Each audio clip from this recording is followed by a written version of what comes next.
universal because entity can be anything.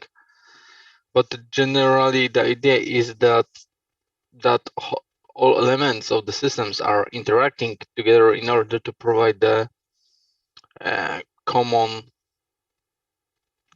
thing. I mean that transformation.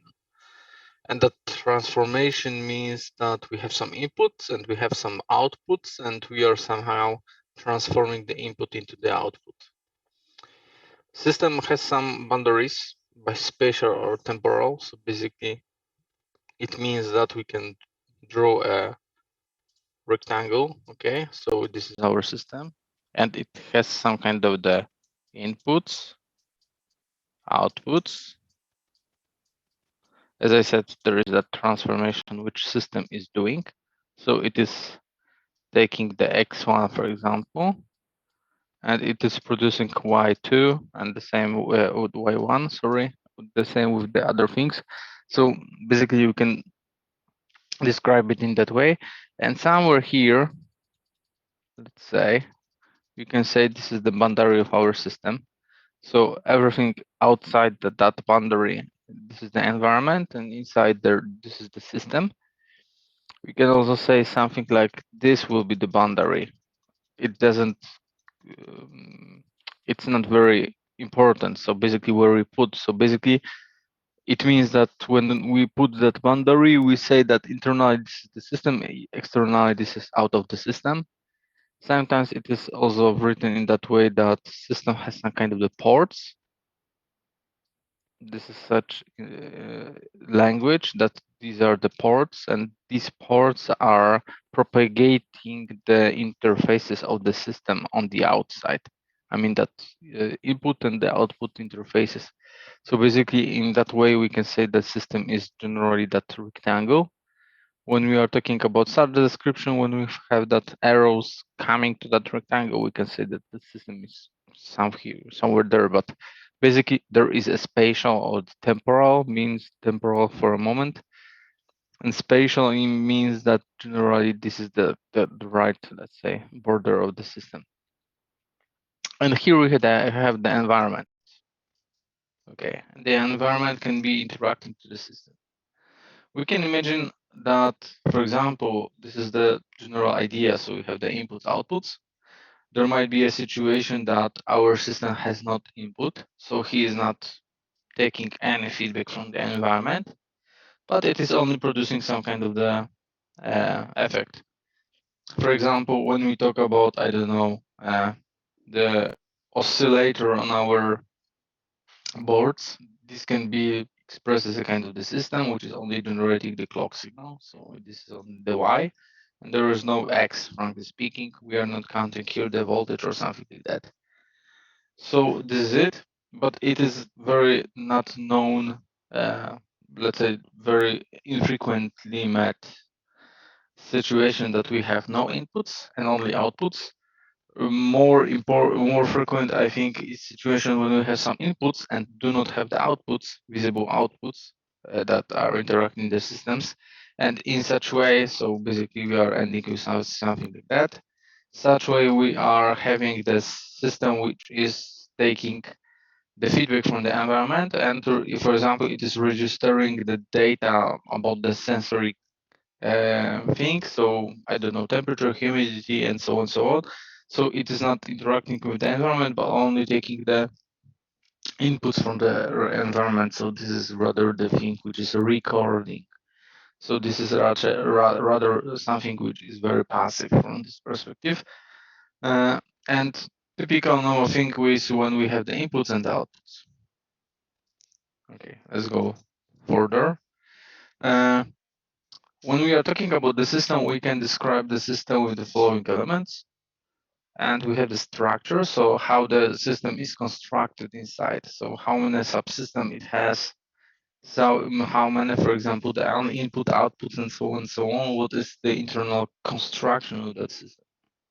Purpose. So basically what the system is doing. This is the very important thing because it is describing the general idea of the system, or what for the system has been created. And there is a functioning also, as you can see, and the functioning, it's not the same as the purpose, because functioning is saying how the system is going to take that goal of the purpose. So basically, functioning is describing what the system is doing in order to get that purpose to be fulfilled.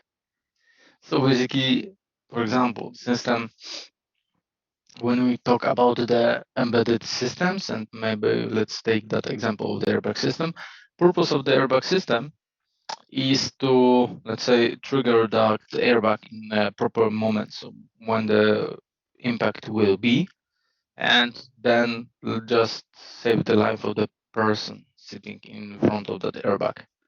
And the functioning in this situation will be for sure taking the information from the sensors about the impact, making some kind of the logging internally, because the embedded systems, for example, in the cars, has to somehow make a log. So, for example, from time to time, write information about their functioning.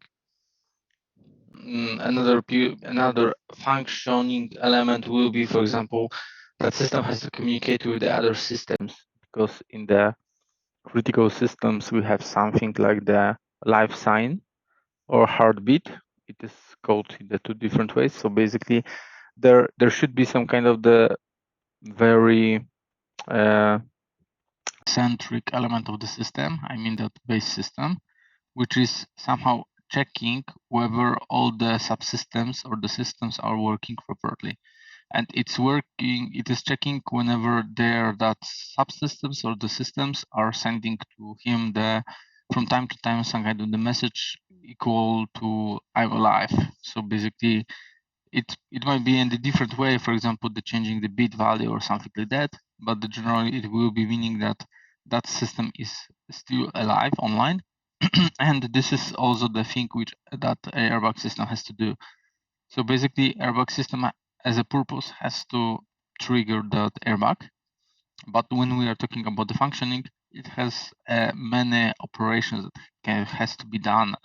Maybe sometimes in the background, maybe sometimes in order to make that airbag triggered in a proper situation. I said the system has boundaries, so I wrote that with a rectangle inputs, outputs, and the transformations. As I said, the transformation, this is the thing, which is translating the inputs into the outputs.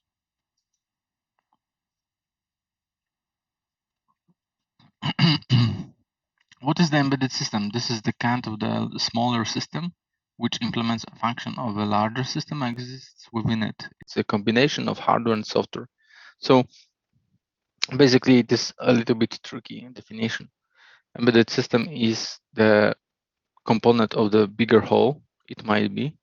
So when we are talking about the car, for example, the car is full of the component of embedded systems, of that small element, so small systems which are making that, having that one responsibility or the limited number of the responsibilities. And when we glue everything together, we are getting the functioning of the car. Yeah, and this is the most important, that the system, this the combination of the hardware and software. Sometimes it is also said that it is combination of hardware, software, and the mechanic parts, because, or the, let's say, that parts which are more mechanic, because we can imagine that hardware, I mean that microcontroller, motors, and so on.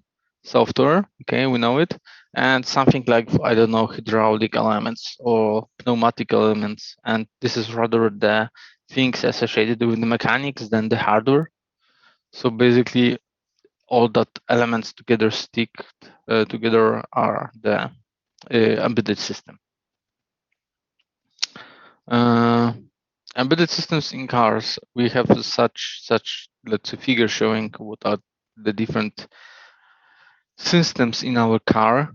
So it is said that currently the number of the lines of the code in the premium cars is something like 100 million of lines of codes. And comparing, for example, to the jet plane, fighting jet plane F-35, I think it is something like, for that F-35 it is less than 1 million, and for the car is more than 100 millions. So basically you can see how many lines of codes more are in the cars. The reason for that is strictly easy, because for the jet fighter or generally that military applications of the embedded systems, the number of the codes, if it is lower, then it's better, because it is said that statistically every 1000 line of codes will introduce one error. That error that cannot be easily detected. So basically, the reduction of the lines of codes in case of the jet fight plane, it's a thing which is somehow needed to do. And regarding the car, in the car we can have, for example, 80 embedded systems, 80, not 18, 80, because we have such critical systems like the airbag or other.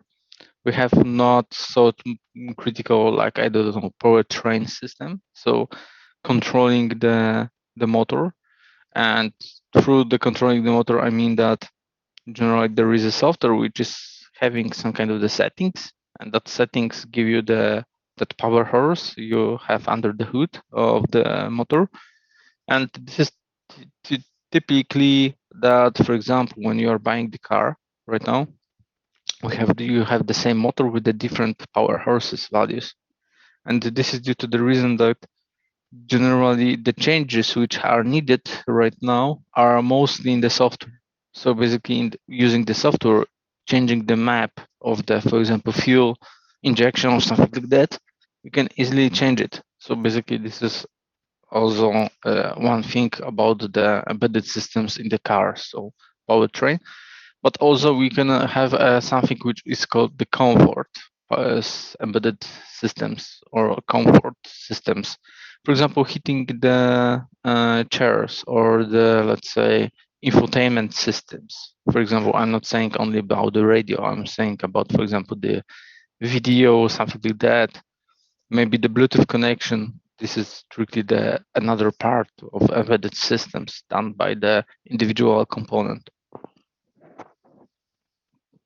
This is what is happening in the cars, especially in the premium cars where we have the plenty of that systems, especially due to that large number of the comfort systems.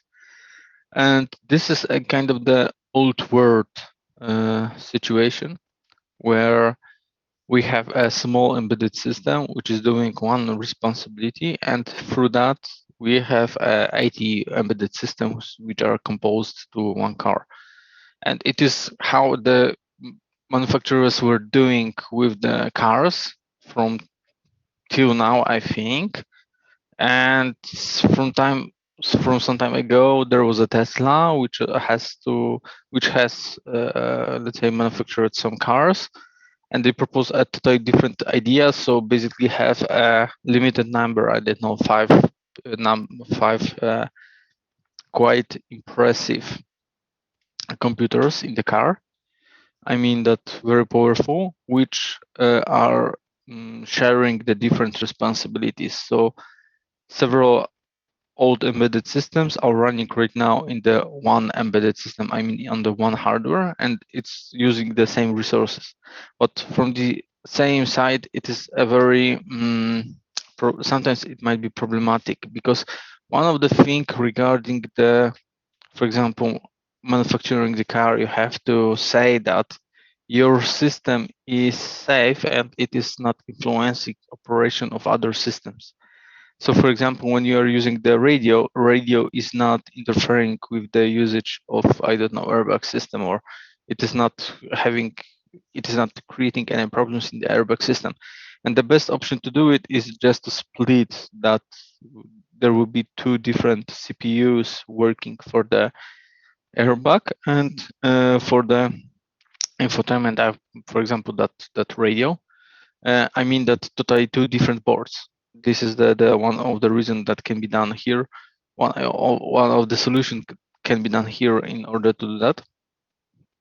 Uh, and it is how it is basically done, and also how it is being checked whether it's happening or not, because there were such situations that, for example, doing something on the radio caused the problems with the other systems, and since that you have to check whether you are not interfering within or between the systems.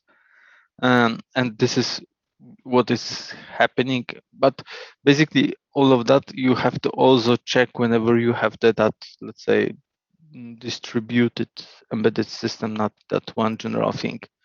And currently, we are observing the shortages of the microcontrollers and the semiconductors due to COVID situation and so on.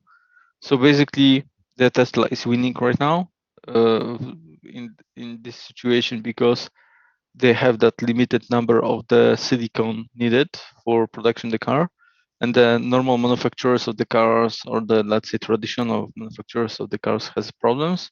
And I heard that even they are doing that way that they are giving you, for example, the car without the radio, saying that let's go back in half of the year and we'll be putting your radio inside the car, because that, for example, infotainment systems are totally not being manufactured right now due to the shortages of the materials. So this is quite interesting thing which is happening right now, and maybe it is the reason, or this is the start point of the changes, because it looks like the Tesla idea is looks to be a little bit better in this situation. And from the perspective of the maybe performance and the power efficiency, it is also better. Maybe we will see what idea will be, let's say, on the top after some time. Yeah, but let's look how we can do the software in the embedded systems. This is the example of something which we can call bare metal. Bare metal means that this is the microcontroller system without an operating system, just a old C plain language on the microcontroller. As you can see, this system is doing, frankly speaking, this function should be put into the main, but let's don't think about it right now. It is doing limited operations, so perform ADC measurements, blink LED, and perform motor control, and we can see that the while loop is infinity. So basically, it will be working until we turn off the power supply, and whenever we turn on power supply, will be, let's say, doing the same stuff once again. And from that perspective, this is a nice situation because in this case, we can somehow try to evaluate how much time the perform ADC measurements will be needing. The same for the blinking LED and the perform motor control. And through that, we can easily get the information about what will be the frequency of that loop. And from this perspective, this is a nice solution. Okay, whenever we have something small to be done, for example, a small embedded system doing, I don't know, something with the sensorical things, we can just use that bare metal application, and that bare metal approach will give us that possibility not to focus on the other parts than the functional parts of our embedded system. And for that, we can also get the information about that times, and generally, this is somehow helping us and giving us possibility not to take more focus on the things which are not very important from our perspective. The same situations on the bare metal, but with the interrupt. Interrupts means that we can have in our system situation that from the outside world something is triggering our system, and we have to suspend our current operationing and fulfill the things which are, let's say, registered with that trigger, with that situation. So normally, for example, the interrupts we are using with the buttons. So whenever we are pressing the buttons, the interrupt is being risen up in the microcontroller, and we have to do something with that information or process that data somehow.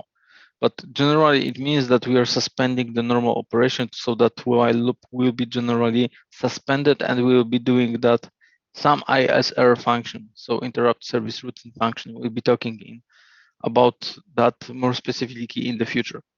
But basically, it is breaking a little bit our while loop. So previously, I said that it will be possible to get to know what would be the frequency of that system, working with that system, and what would be the times. Currently, it's not possible to say because we do not know how many times that in ISR will be, let's say, turned on. So basically, how many times we get the interrupt, and through that, we are not able to estimate that value anymore.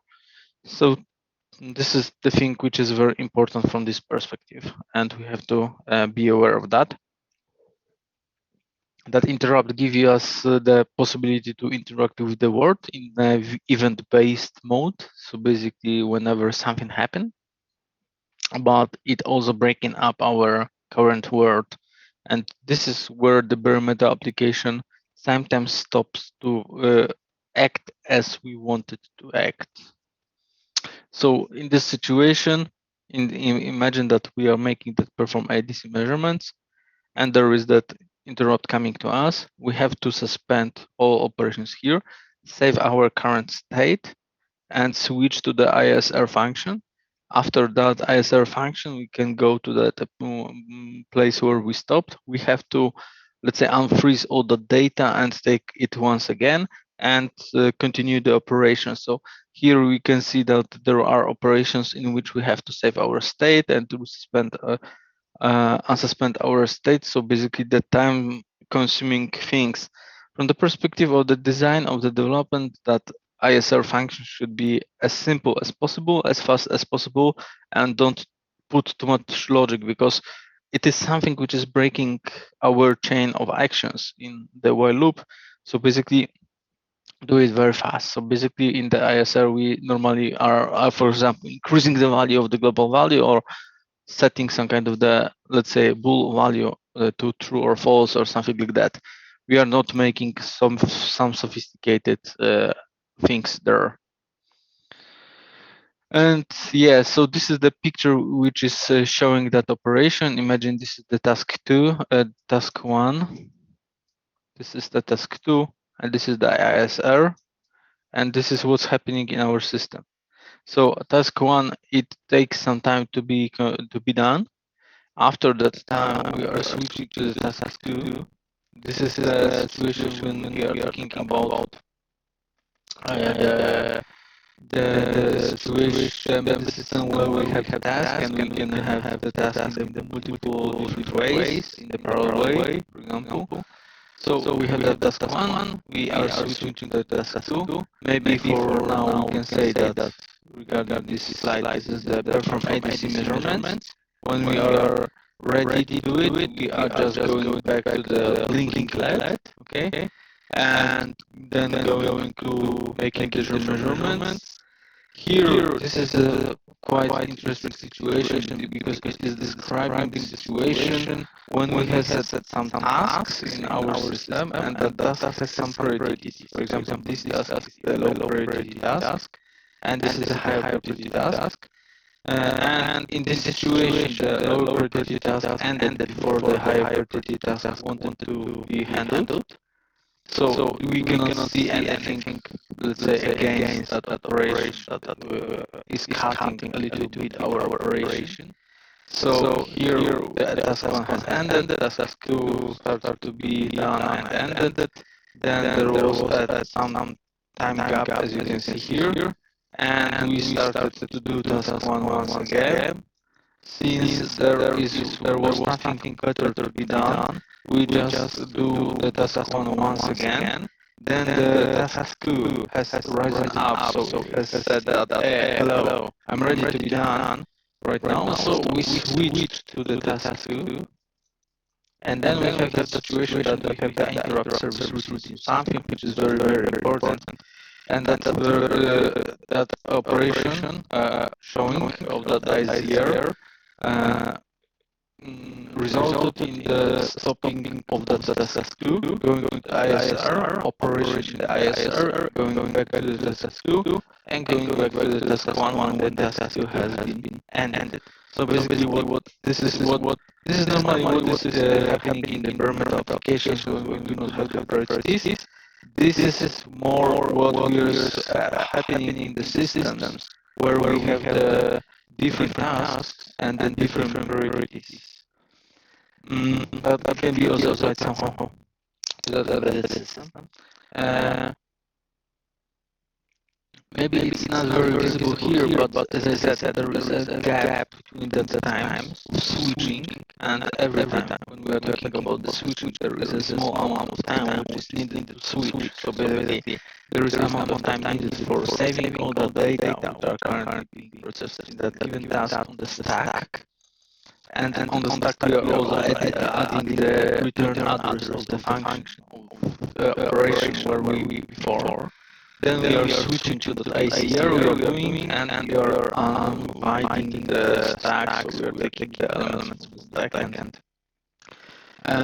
going back to the point where we suspended. And that operation, the small diff, it is costing some time. Whenever we are making frequent drop service routine or frequent context switching, this is called, then we are ending with the situations where we are paying a bit amount of time and resources for that switching, and our system stops to be efficient and it starts to be inefficient. So basically, this is the thing we have to not do, or let's say omit. So basically, first of all, our interrupt service routine should be fast and simple, nothing complicated and nothing which is taking much time. And our design of the system should be in that way done that the ISR is not happening very frequently, because otherwise it will take the time needed for the switching, and the cost of that will be very high. Alright, I'm clearing right now. Let's go. Let's advance with the slides. So this slide I was showing before in first lecture. So this is the operating system. What is the operating system? This is the kind of the abstraction layer over the hardware in order to make it more efficient programming. So basically, as I said, operating system gives you the possibility not to think about the details of the hardware. So for example, how much of the ticks of the clocks will be 1 second. So you are just asking in the application for the 1 second sleep, and you are getting the 1 second sleep because the operating system is translating into the individual number of the ticks of the microcontroller or processor based on the CPU, frequency, and so on and so on. All the elements are already there, and you do not have to think about it. And yeah, this is it. And about the operating system, we were talking about that thing and multitasking, blah blah blah. Maybe the real time. This is the more important. So, what is the real time system? Not operating system, but system. So basically, software and hardware. It means this is something which is subjected to the real-time constraints and must guarantee responses within specified time of constraints. So we remember that we have to say what would be the maximum time in which we are getting some kind of answers from our system. And maybe some issues. Fast software is not necessarily real-time software. So basically, when we are talking about, for example, our laptops, we have big resources regarding the CPU, RAM, so on and so on. And we can say that our laptops or the computers are just fast. And we can say that somehow they're fulfilling the requirements for the real-time system or the software, frankly speaking, but we do not have the guarantee of the maximum time in which we are getting the answer. So basically, it might be that situation that we are executing our critical situation, a critical application, and our operating system decides, for example, to make an update, or to make, let's say, to make the fragmentation of the disk right now. And we can get a situation that operations coming from the operating system will be higher in priority than our operations. So here, that thing regarding the real time is totally not fulfilled. Determinism is a desirable quality in the RTOS software. So that determinism regarding the time of execution and what's going to happen, when it's going to happen, this is the thing which is the thing we are want to have. Deterministic software has bounded response time to events. Yeah, so basically this is what I was saying. So we have that maximum time, and we can have a lower time or the less time needed for that operation, but never greater value of time. About the real-time system, there is also the fact that maybe not the fast systems, but the slow systems can be even the real-time systems, because, as I said, the aspect of time is regarding determinism, not regarding about the speed of the system. Why do we need real-time operating system? Yeah, so this is the very thing, something which is very important regarding the, for example, the critical situations. And this is the classification we have already seen. And let's go switch to the definition I really like. So the hard real-time operating system is a system where the not fulfilling the requirements about the deadlines or missing the deadlines will be causing the injuries or the death of the people. So people will die, basically. And this is why it's important, because we are creating systems which are so important that we don't want people to die, or that systems are pretending for people not to die. So basically, this is the reason why we want to have that system. So basically, we are putting them the processes that are very hazardous to people. About that soft or the term real-time operating systems or the real-time systems. So these are the systems in which the losing the or not fulfilling the deadlines will be causing, or let's say will be affecting losing some money. So as I said, we are using the real-time systems, that small soft real-time system in applications when we are having, for example, stock exchange, and the algorithms are playing for our money, and these seconds there are really important for the action. About the real-time system, I think this is the most important aspect of the kernel. Maybe in the kernel, the more important is the scheduler, but let's go through that. So basically, what does it mean, the kernel? This is a group of the elements. They're together working and creating our operating system, the basis of our operating system.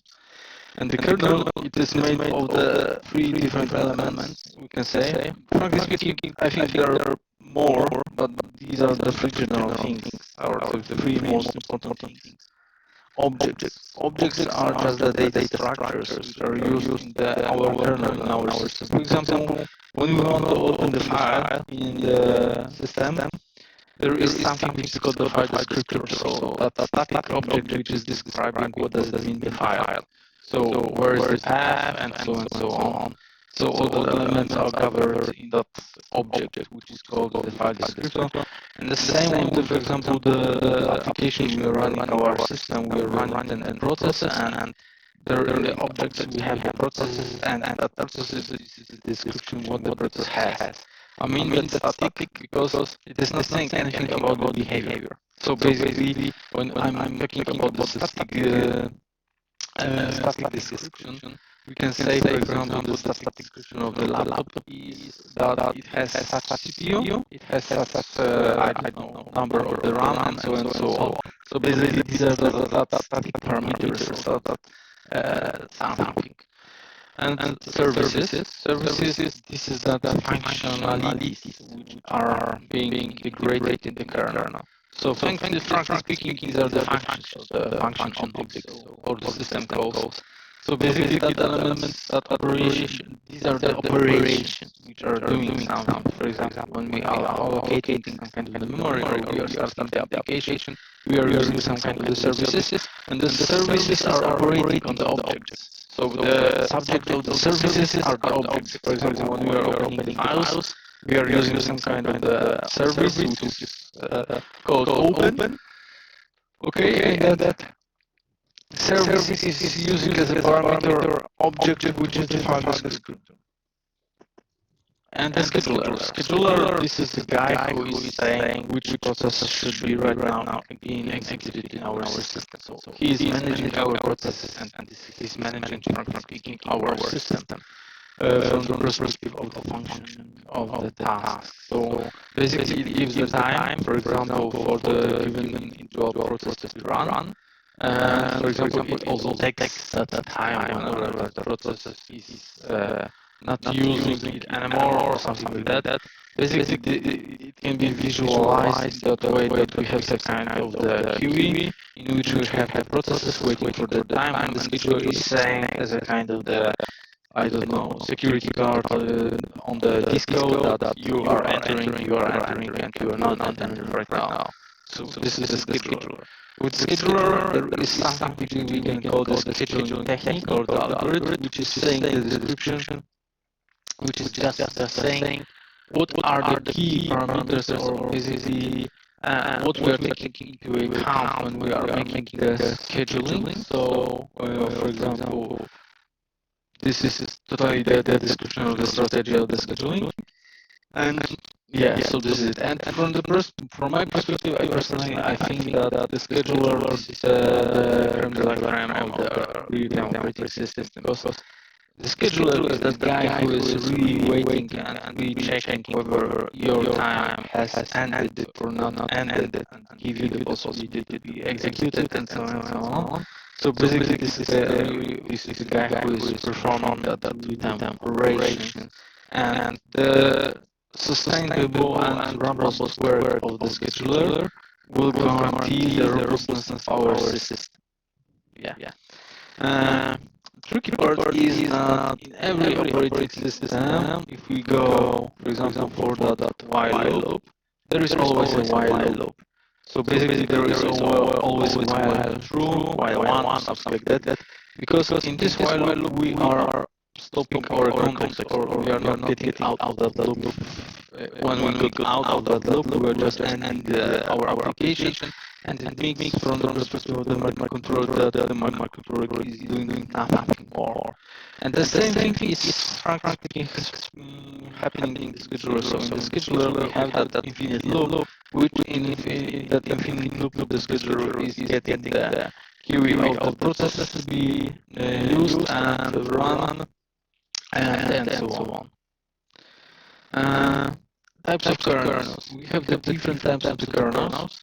There are some cooperative and preemptive. Cooperative means that the processes are cooperating between themselves. So basically, they're nicely waiting for the other processes to be basically ended.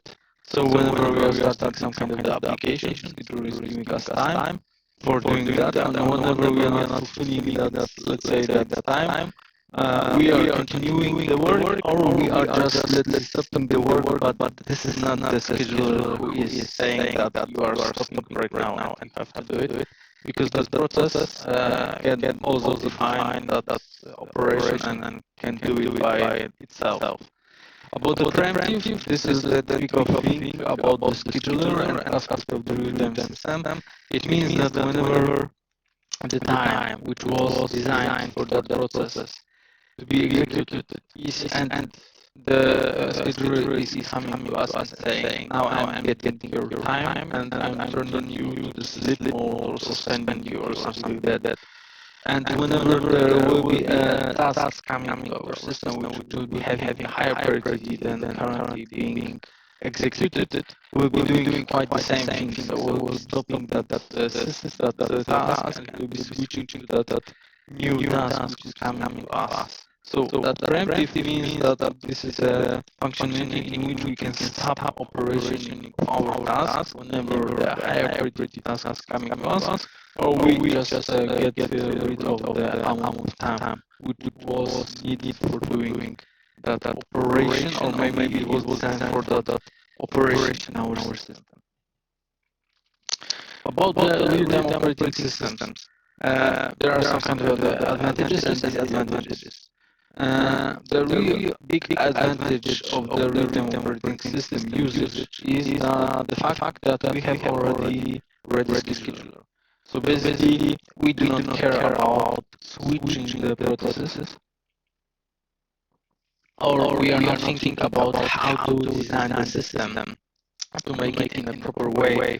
For example, as I said, we can have an embedded system which is doing many things in the moment, and we normally, for example, imagine right now that we have the system which is controlling the motor, okay, using some kind of the PID controller or something like that. And that system also has to communicate with the external system using the Ethernet. Also, it has to have a graphical user interface on the some kind of the display and to get the feedback from the user. That system also has to monitor the speed of the motor, voltage, and so on. So there are plenty of the tasks to be done. Okay, and whenever you are going to create that embedded bare metal application, so with that while one loop strict, you have to think about what should be the, let's say, the order of that operation. Would it be possible to run all the processes within, I don't know, desired frequency of the operation? Because it is very important, for example, the PID controllers to, or just the motor controller to run at very high frequency. I mean, high frequency in something like I don't know, kilohertz or something like that. Because otherwise you'll be getting the curable effect of the operation of the motor whenever we are creating with a smaller frequency that that operation of our system. And you can see right now we have a plenty of the functioning, plenty of the functions, and we have the limited possibilities to implement.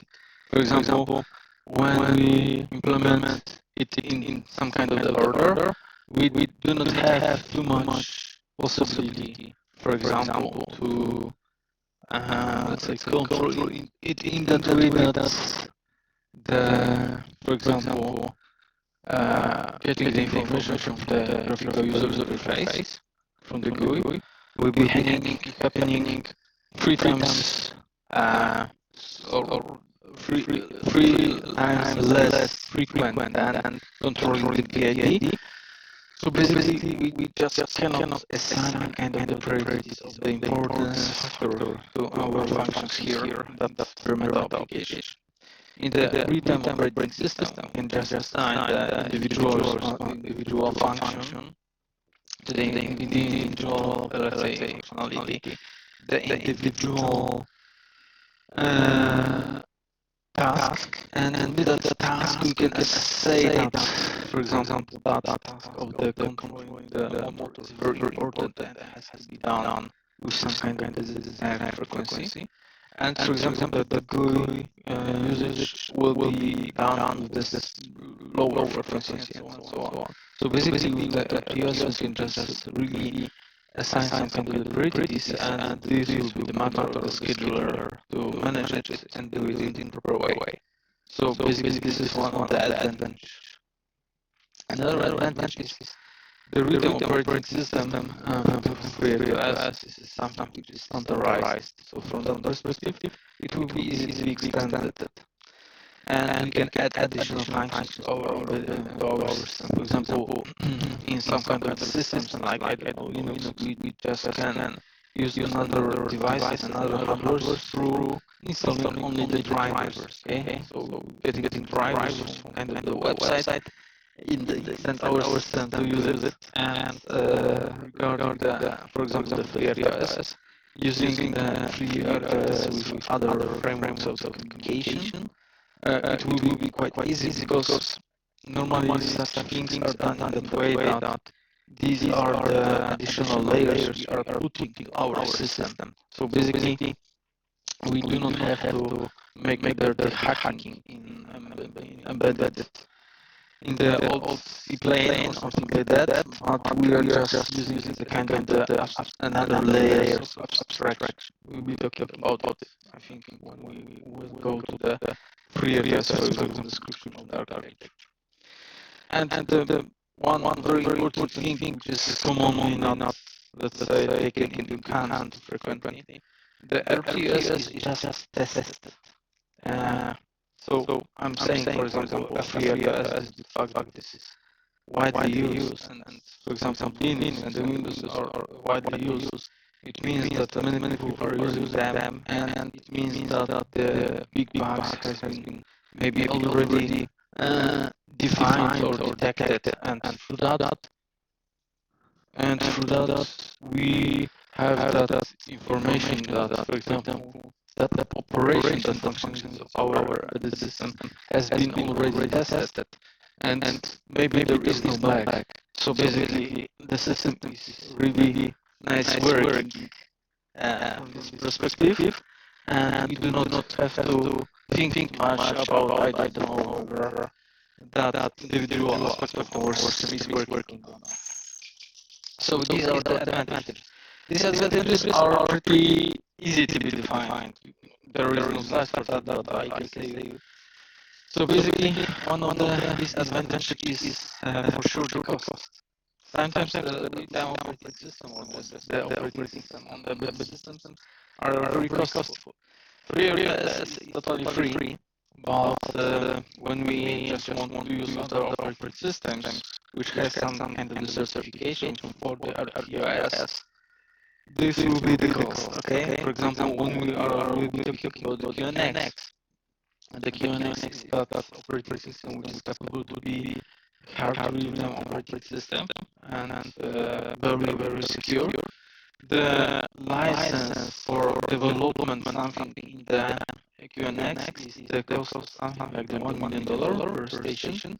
So basically, when we have one developer, we have to pay $1 million for him to write something on that, on the uses the stack of the QNX, and when we have the team of 10 developers, we have the $10 million. Okay, this is one thing. Another thing is that for the QNX, the development cost is not the only cost, but also the cost of the users of the QNX and the individual product will be additional cost, because every product which is using the QNX on it has to be, we have to pay for the license. That cost of the license is, it's not $1 million, but it is something I don't remember, $10,000 or $1,000.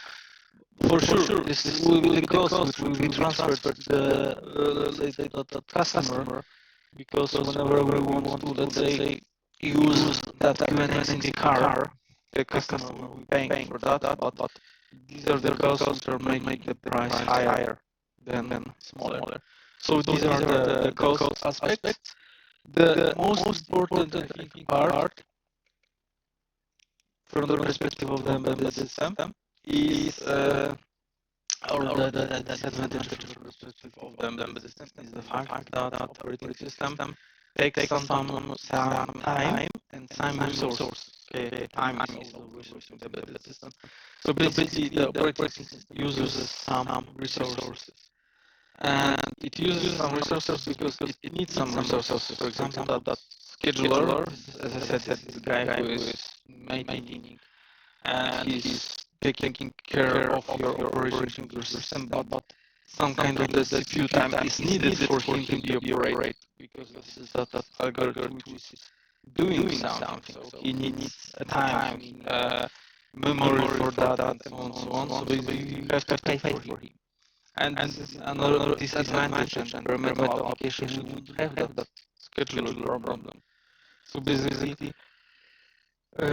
this is it. And the decision about whether to use the RTOS or not to use the RTOS, it's a thing which is rather complex, or maybe not complex. When we have something easy, for example, blinking the light and controlling one motor, using the bare metal application will be okay, I think. But the tricky part is that it will be the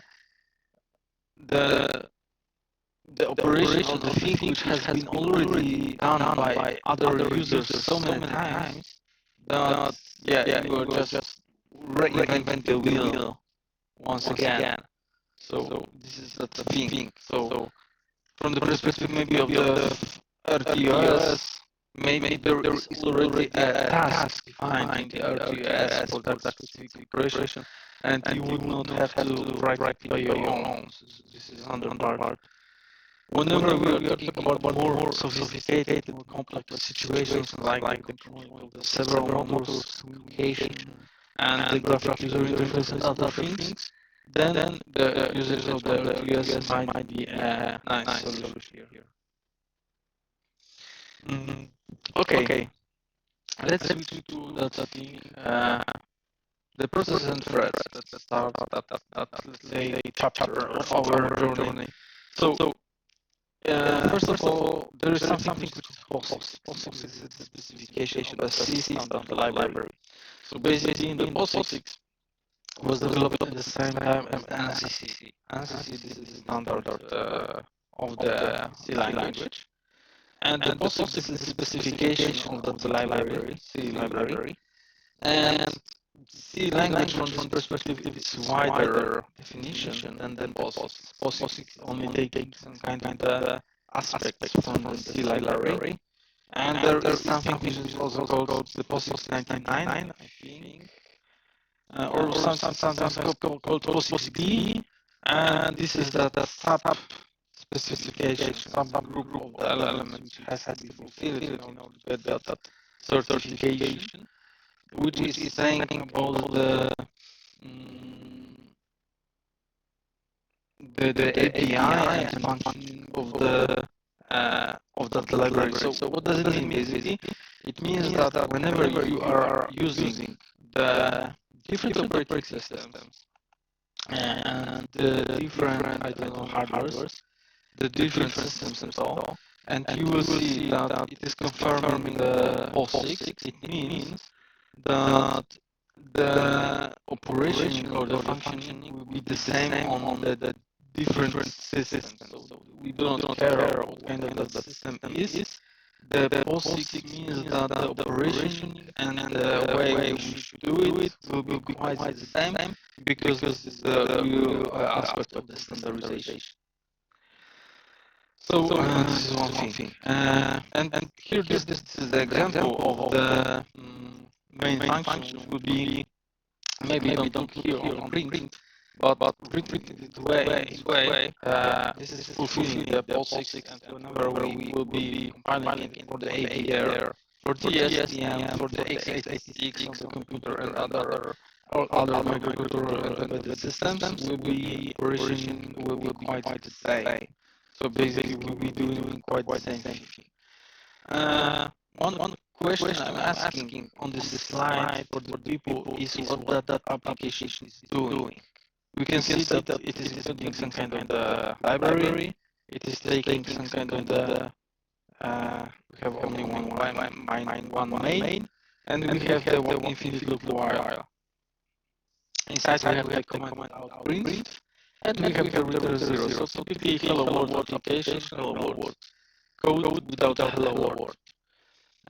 So the answer in the first glance would be that application is doing nothing. And this is not true, because this application can be used in order to warm up the temperature or warm up climate in your room. Because what that application is doing, it is for eternity taking your CPU time doing nothing. As you can see, there's nothing here. There's no instruction here. But while this is the thing which is being done in the assembler. So basically, this is the loop in the assembler. There are special commands in your microcontroller which will be done in a round, all over around.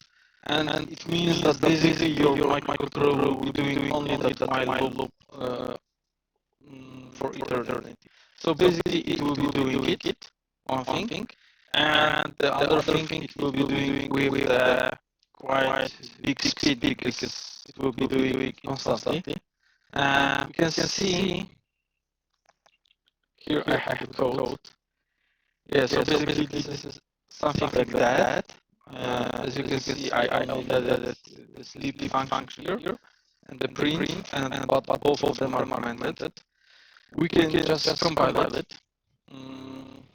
Y1, and you can just run it. And you can see that nothing is happening from clicking. But if we go to something which is showing the load of the system, and I will just search for my application, A out. This is the A out. Okay. We will see that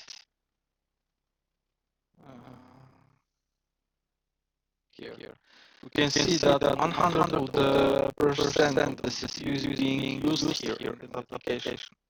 That application which is doing nothing, which is using my whole one core in my CPU, due to the fact that it is infinitely and constantly doing the while loop, which is totally empty. So basically, it's not true that the application is not doing anything. It is using my CPU, so it is increasing the usage of the power in my CPU, and through the fact that the CPU is operating here, the temperature of the CPU is going to be rising up. So basically, this is that answer I'm saying that this application is rising up the temperature in the room through usage of the CPU. And this is one tricky part. And we can see what would happen. I'm thinking right now the application, you can see that has been, there is no data application anymore. And we can see what will happen when we just uncomment that sleep. Maybe even better will be, sorry, something is not working. Okay. Maybe it will be,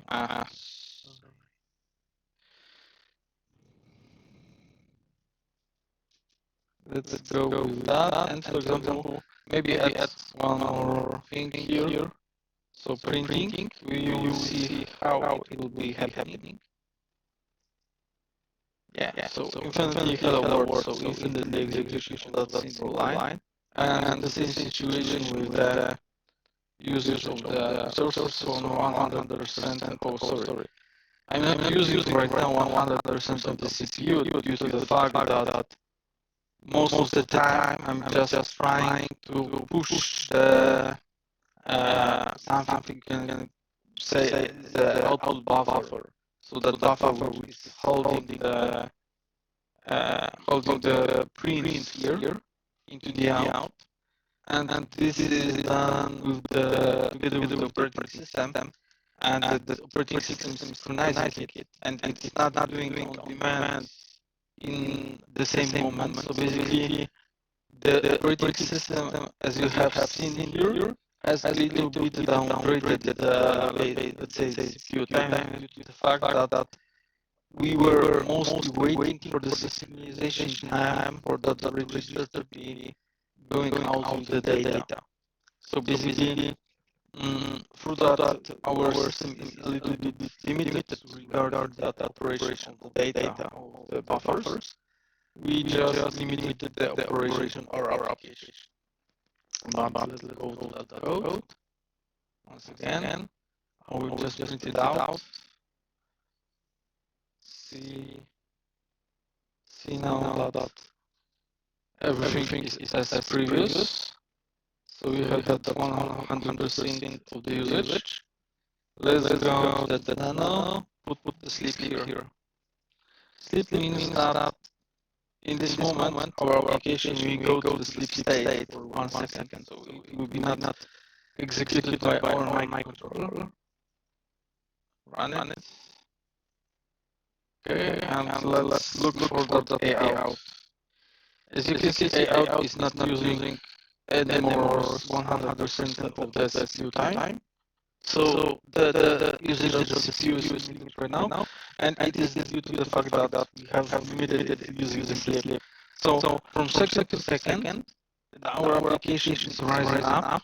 It is being executed. That while loop is being executed by, let's say, one iteration of the while loop is being done by our application.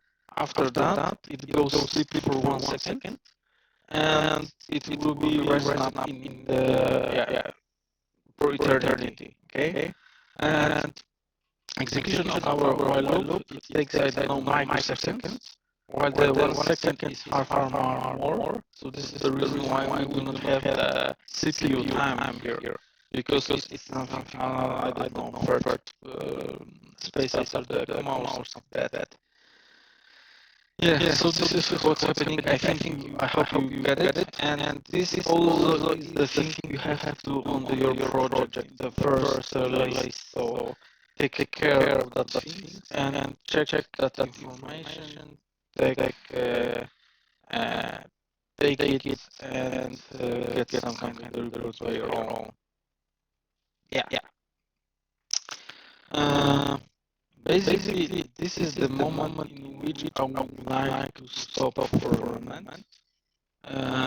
Practically speaking, I would like to stop for today because, or maybe let's. No, sorry. Let's talk about it.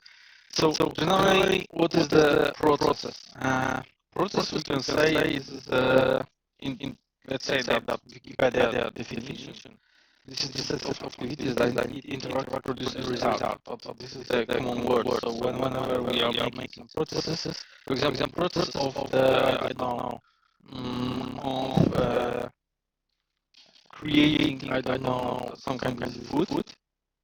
This is the set of activities you have to make in order to get some food. Okay, so when we are let's say preparing some kind of food in our kitchen, we are in the process of preparing that food. So this is the general idea about the software. So process in our operating system, this is the binary which is just run. So as I said, as I have shown to you a moment ago, I'm compiling the application. I'm compiling my code and I'm creating the binary file. I'm just running here. Yeah. So this is the moment I'm running it, and this is the moment in which I'm getting our process to be started. Uh, and about that process, as you can see, the process has some kind of the parameters, you can say. First parameter, this is big number, this is the PID, as you can see. So this is the process ID. It means that the identification number of our process in our operating system.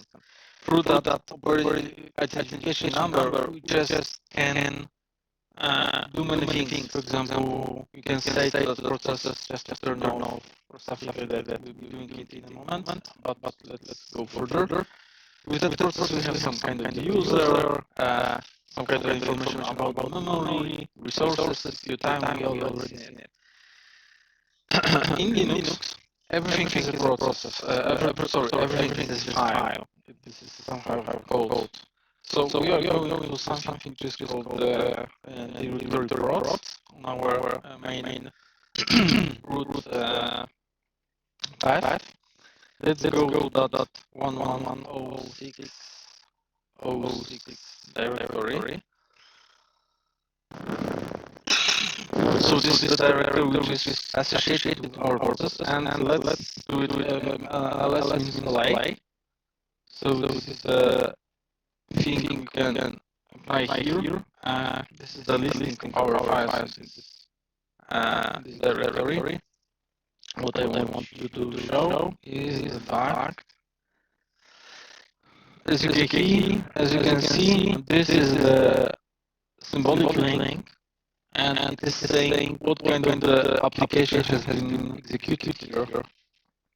And you can see this is our binary file. Sorry for a moment.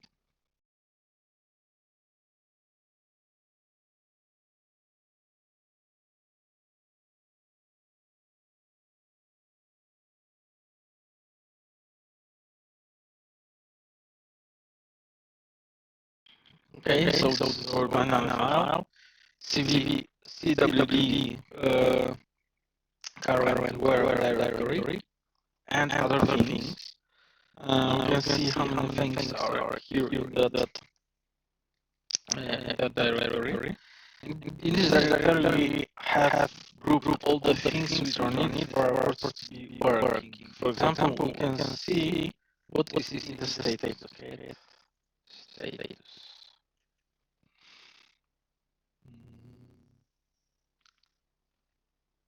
Okay, and this is the tricky part because there are plenty of information we see in the future, but for sure, there is a name, there is information about the state.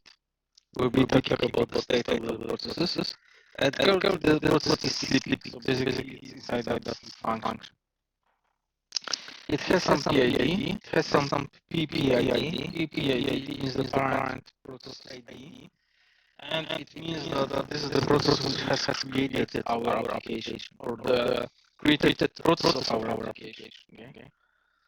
We have some kind of information about the size of the stack and the things, and some kind of information, for example, about the number of threads, and about the special signals our process will be talking in the future about that also.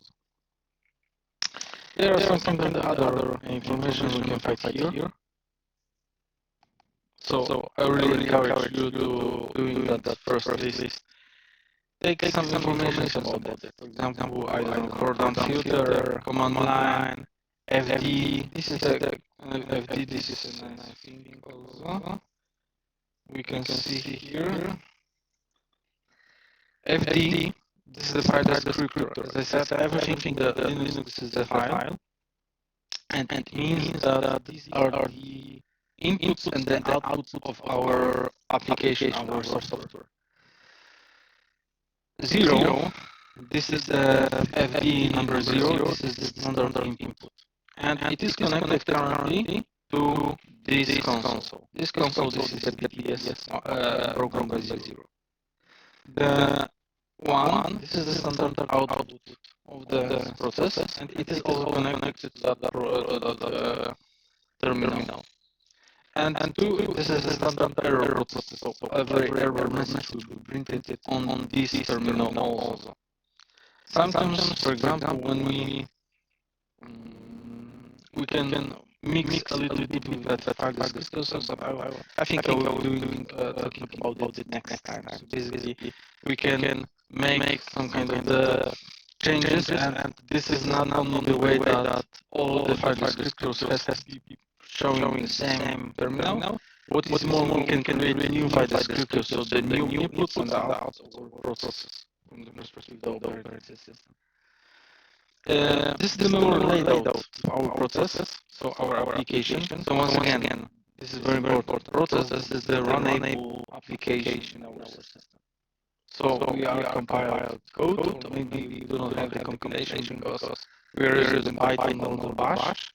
But we are running our application, and when we are running our application, it starts to be the process in our system. And about the memory layout, we have the code segment. So this is the place in which we have the code edit of our application. We have the initialized data segment. So all data and variables that has been initialized, and uninitialized data. This is the place where the uninitialized data and static elements are placed. There is a heap in the stack. Heap is for usage of the dynamically allocated memory variables. The pointers, for example, these are the things which are allocated to the heap. And the stack is done for the allocation of something which we can call automatic variables, function pointers, and so on. So basically, all the elements are done by the mostly compiler. So the heap, it is when we are doing something in the runtime, we are creating, for example, the pointer to something. And the stack, when we are talking about the things we are done by the compiler. As you can see, the stack and the heap are going to meet in some time with each other. This is through the security reasons, in order because the stack and the heap has to increase the amount of data will be increasing in the time. So this is the reason not to go outside the process values, but rather to go into the inside the process values. And sometimes when we are talking, for example, about the embedded devices, it is very important. The stack, it is something which is managed by the compiler. But from the perspective of the heap, it is something which is done by us. And the very important thing is getting detected whenever the stack or the heap are going outside their regions. Because whenever we'll be moving in the memory of the single process, the operating system won't say anything about that something is wrong down here. Because this is our case, our problem. Whenever our process starts to go out through the memory layout of our process and starts to use the memory regions connect to other processes, then the operating system will say halt, and this is not okay. You should, let's say, terminate your operation. But whenever we are doing inside, it's not bad now from the perspective of the operating system. From our perspective, it's not good because whenever the stack will go into deep and will modify all the data here or the heap will modify the data on the stack, this is the problem we can have here. And for that, in the embedded systems, people are using some kind of the different approaches. For example, they are monitoring the heap and the stack values that border whenever it is going to be crossed or not. Also, there are some kind of the other monitoring possibilities that in the heap, for example, people are putting some kind of the special interval values in the memory in order to check whether it has been modified. So this is something which is called that beef. There, people are putting this hex value because, as you can see, that beef, this is the hex value, but it is readable for us. So basically, it means that the cow, frankly speaking. And this is the thing which you can apply the individual parts of the heap and knowing in which registers, in which memory region it has been put, you can monitor the usage of the heap, the fact whether the heap has been somehow destroyed by the operation of the stack or something like that. So basically, you just can use it in the further debugging purpose. So this is another hint information. Yeah, and I think this is the one in which I want to stop and suspend my lecture because other things will be talking on the next lecture. So, are there any questions about today's lecture?